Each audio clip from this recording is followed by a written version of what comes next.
Ladies and gentlemen, Mr. Walter Matthau. Seldom in history has one man captured so completely the heart, the mind, and the imagination of a people as did General of the Army Douglas MacArthur. In a military career that spanned more than half a century, he fought hard in the cause of freedom and justice. He was one of the most resourceful field commanders of his era, a brilliant chief of staff and a military governor whose wisdom and fairness have set new standards for military statesmanship. His campaigns in the Pacific will serve as models of strategy for generations of soldiers still unborn. His greatness as a strategist can be explained in one sentence. He attained his objective quickly, decisively, and with minimum American losses. The drama and excitement of his brilliant career was expressed in an historic speech he made before a joint session of Congress. Mr. Walter Cronkite, the noted commentator, now brings you the MacArthur story. I am closing my 52 years of military service.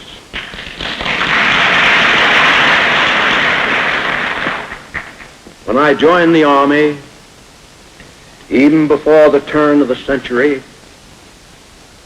it was the fulfillment of all my boyish hopes and dreams. The world has turned over many times since I took the oath on the plain at West Point. Indeed, much has happened to the world since Douglas MacArthur took the oath at West Point, and in the wars and the periods of peace since, he has often been a central and dramatic figure. The beginning of an extraordinary career.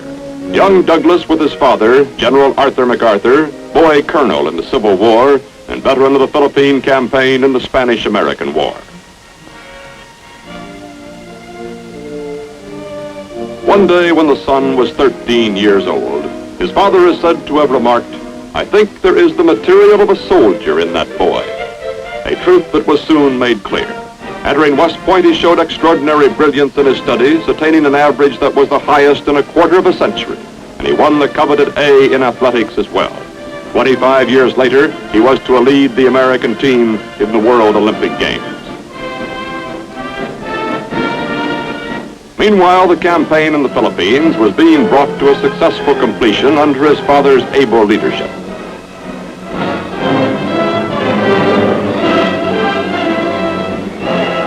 The son was eager to visit these battlefields, and after West Point, his first assignment was to survey areas of these islands.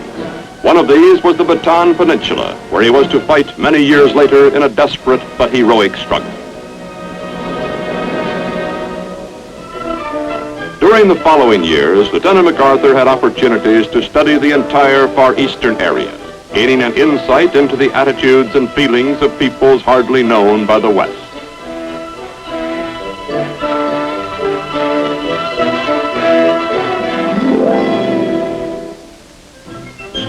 At the beginning of World War I, the plan was to use only regular Army divisions to oppose the powerful German Army. Meanwhile, outside these divisions, America had many trained and able men.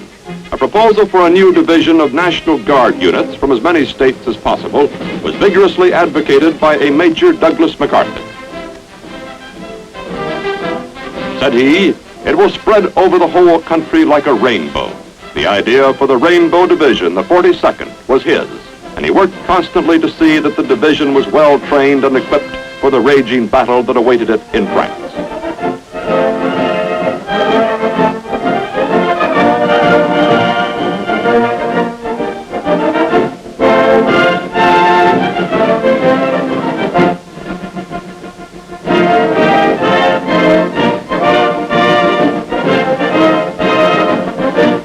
Rainbow Division moved up to the front. Its full readiness, through the efforts of Colonel MacArthur, the division's chief of staff, was to prove fortunate indeed. It was during this period, too, that an impressive battlefield tactician began to prove himself and to foreshadow a great military future.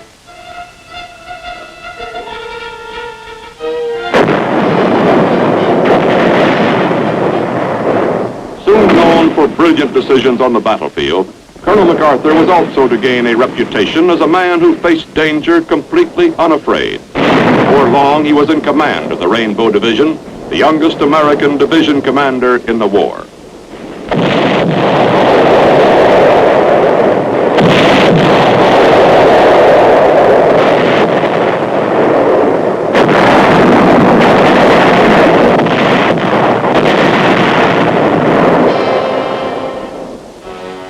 Twice wounded, twice gassed, he won more awards for valor than has ever been awarded to an American soldier, and was acclaimed by the Secretary of War and General Pershing as the greatest frontline general of the war.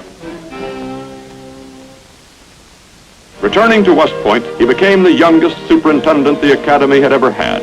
Here he broadened the curriculum to include a full college education and introduced a now widely followed program of intramural athletics. Today, here, he is a symbol and an inspiration.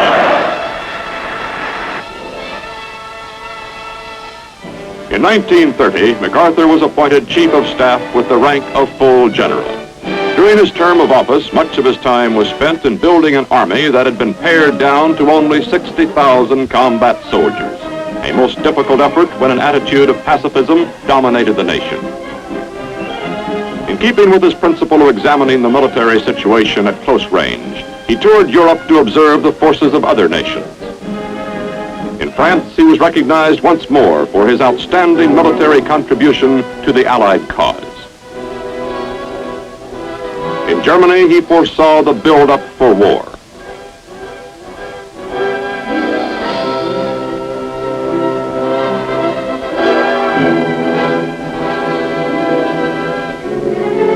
Back home, he begged his country and Congress to realize that the United States was in danger. As Chief of Staff, he foresaw the need for a new type of army, mechanized, mobile, and insisted that our defense force become capable of rapid expansion. Recognizing his abilities, President Roosevelt broke precedent by reappointing the youngest Chief of Staff we have ever had to a second term.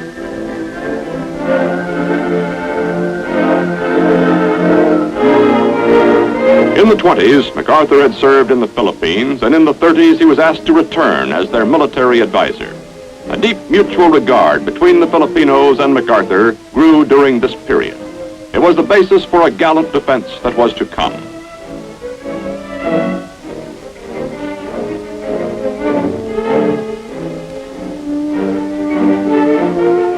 In 1935, he began a 10-year plan to build up the defense of the Philippines. In World War II, it was to be these forces that MacArthur would lead in a desperate fight, and on this ground.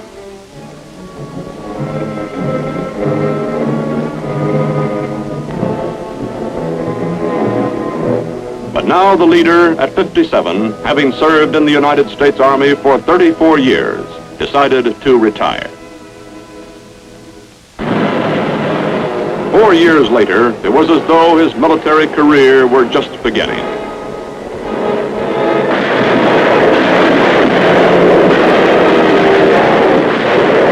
A few months before the attack upon Pearl Harbor, MacArthur had been recalled to active service in the Philippines. On the day after Pearl Harbor, the Philippines too were under attack.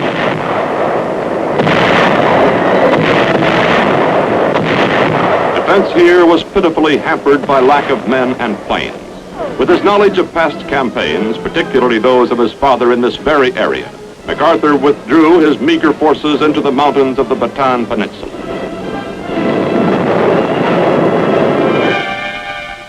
From the rocky fortress of Corregidor, he directed an operation as crucial as any in the war.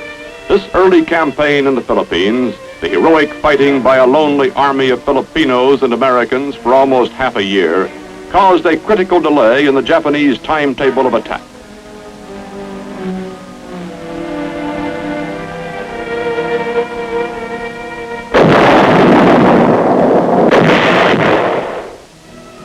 Back at home, the leader of the first desperate ground fighting became a symbol to a nation just beginning to gird itself for all-out war. The people found in him what they were beginning to discover in themselves, a spirit of intense determination.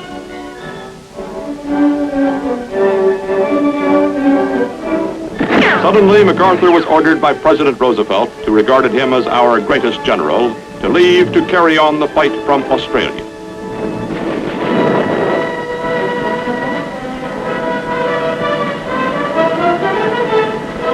Leaving the Philippines hurt him deeply. As always, he wished to be at the front, beside his comrades.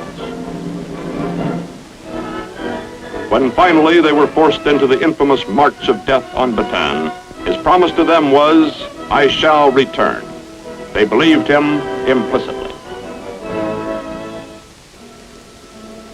Until his arrival in Australia, the plan had been to await the Japanese attack and prepare as well as possible. Then it became apparent that the new Southwest Pacific commander had another plan. He had meant exactly, "I shall return." He was determined to carry the war to the enemy, to New Guinea, which was the direct route back to the Philippines. A long struggle lay ahead against huge numbers on countless islands. There seemed to be but one way: blast the enemy from every one of his island positions in the Pacific.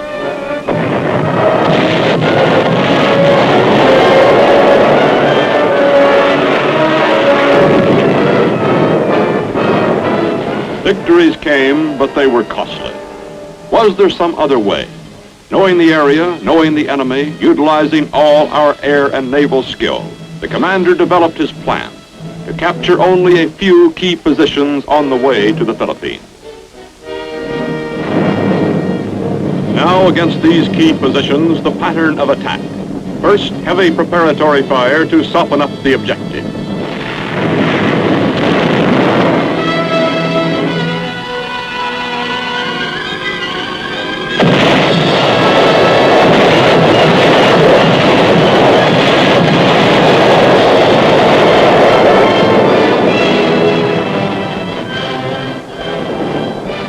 Next, the landing. These were varied, unpredictable. In each case, the selection was dictated by strategy rather than by sympathetic terrain.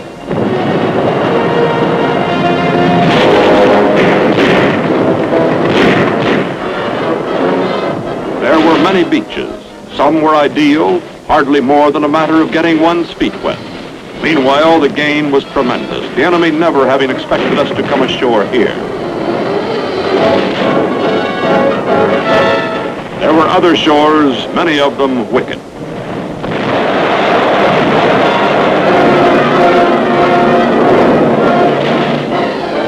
Sometimes the attack was in frail craft, sitting ducks for the enemy if surprise had not been accomplished. On another beach, amphibious tractors. Continually the envelopment, the flank attack, decisions, difficult ones, boldly made, based upon unique knowledge and experience. In addition, a mastery by MacArthur of combined operations of the three arms, the key to modern warfare. Leaders and men shared the glow of victory. Losses on the Allied side were relatively small, since damaging frontal assaults were avoided. But thousands of Japanese, prepared to fight to the death, were rarely given this opportunity.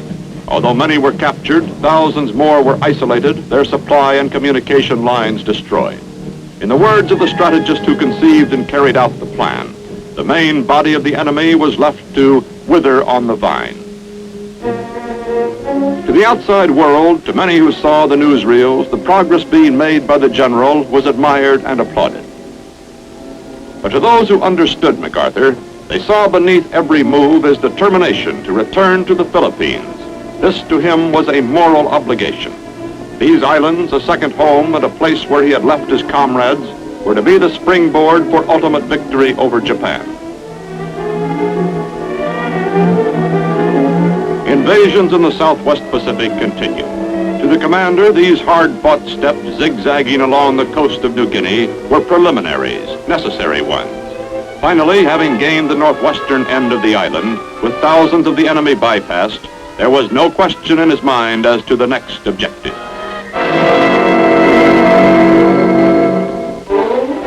But the president, the commander-in-chief, was not so sure. In a meeting at Hawaii in 1944, "Where do we go from here, Douglas? Shall it be Formosa or the Philippines?" In the discussion with Admiral Nimitz and the president, there were many urgent military reasons for the choice presented. And one less tangible reason for going into the Philippines presented by MacArthur. On moral grounds, we had to return to support the Filipinos, our allies and friends. The decision was made. Lady Gulf, 41 years before, as a newly commissioned engineer, Lieutenant MacArthur had made a survey of this area, its potentiality and needs in case of war. Now, 2 miles off the starboard, was Leyte again.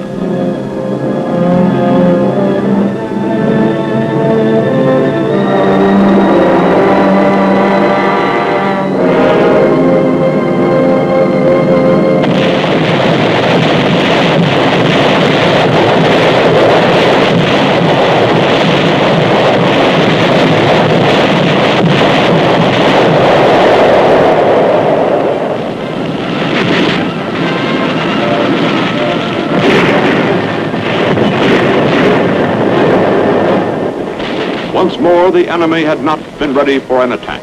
The commander watched with growing gratification.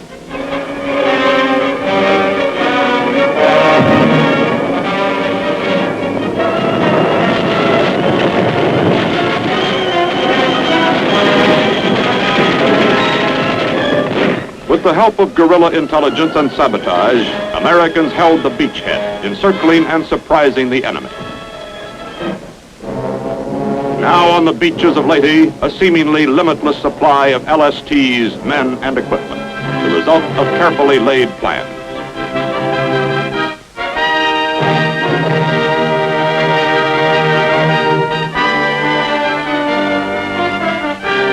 Directing the attack, the general seemed to be everywhere at once. Every day, at some point in the front lines, his men would spot the familiar faded field marshal's cap and the outsized corncob pipe.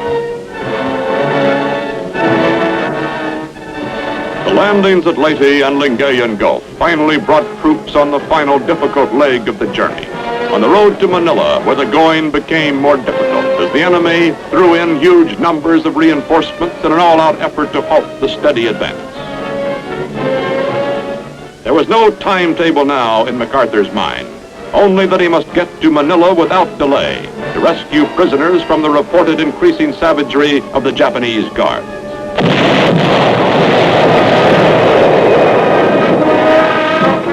In Manila, the fighting was block by block. Troops found what the leader had told them to expect.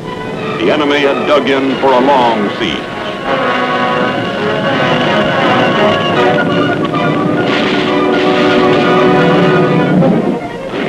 To the general, this was the return. This was the climax of the mission to which he was so deeply dedicated. And now, Corregidor.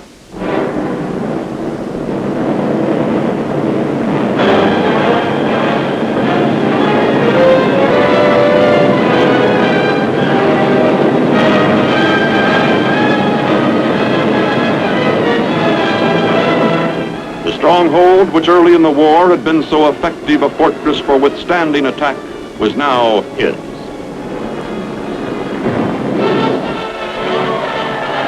Finally, while civilians celebrated joyfully at one end of the city, and the enemy still fought bitterly at the other, MacArthur entered Manila. He had kept the soldiers' faith.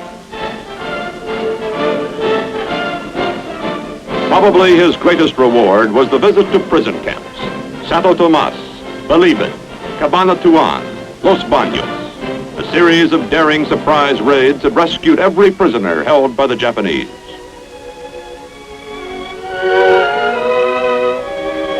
I'm a little late, he said, but we finally came.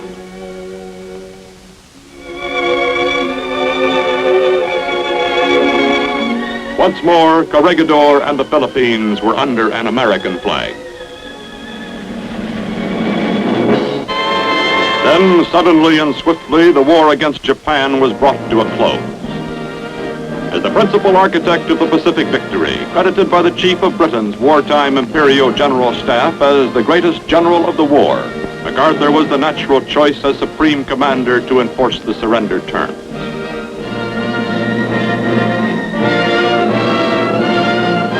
Aboard the battleship Missouri, an awesome ceremony was to take place, one which reflected the deep awareness of a great soldier, his understanding of war and peace, and the historic moment that this was.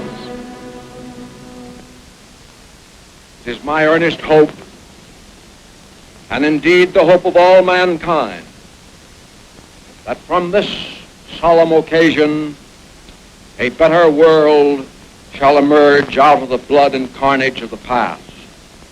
A world founded upon faith and understanding. A world dedicated to the dignity of man and the fulfillment of his most cherished wish for freedom, tolerance, and justice. Let us pray that peace be now restored to the world, and that God will preserve it always. These proceedings are closed. Now began one of the strangest occupations of any land by any conqueror. An idealist with firm convictions on the way democracy can be presented to Eastern peoples, MacArthur determined to guide the Japanese through a complete social revolution. While the emperor with his deep hold upon the people was retained, almost every other institution became affected by what was entirely new to the Japanese, Western democracy. The ideas caught on under the sure leadership of MacArthur. There was the enactment of a constitution and universal suffrage.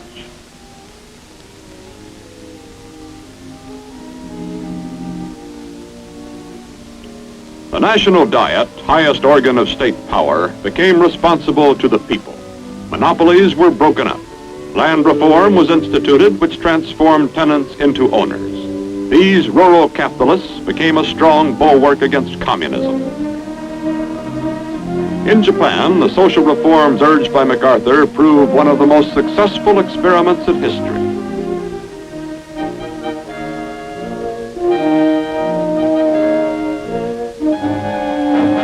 An implacable enemy became a friend.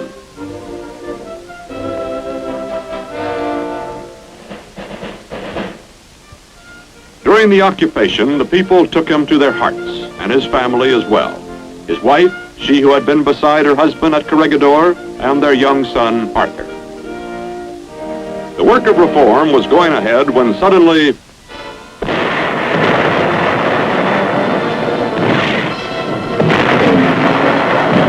a huge military force swept down from North Korea across the 38th parallel. Handfuls of Americans serving as occupation troops in Japan were flown into South Korea in a rapid show of strength aimed at showing greater resources than actually were at hand.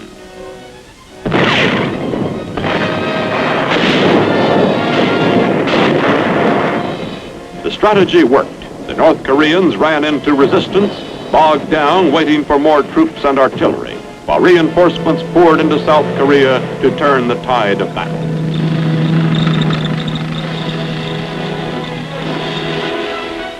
During the ensuing months, General MacArthur guided the war as Commander-in-Chief of United Nations forces in Korea. Again, he studied the fighting at close range, a man in his 70s, visiting battlefields as dauntlessly as he had many years before when a young officer in France.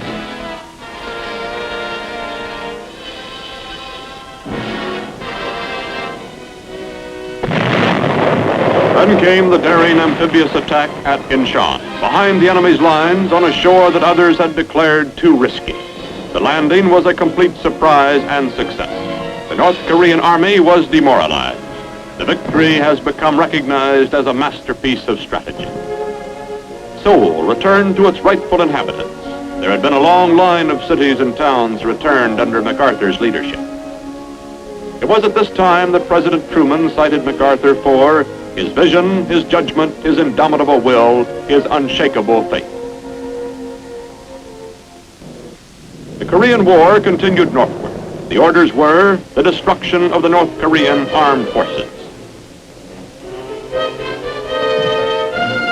And then the Chinese communists entered the conflict, posing new questions in Washington, not only military but political. While carrying out what he considered to be his duty as Supreme Commander, the pursuit of victory on the battlefield, General MacArthur came into conflict with those he served. His long and distinguished military career was suddenly brought to a close in an official order from the President, Commander-in-Chief of the Military Forces of the United States. He was homeward bound for the first time in 14 years.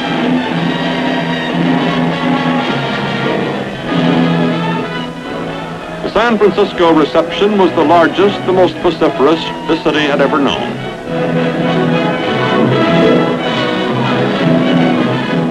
The hero was home from the wars at last and deserving the deepest respect and gratitude of the people he had served.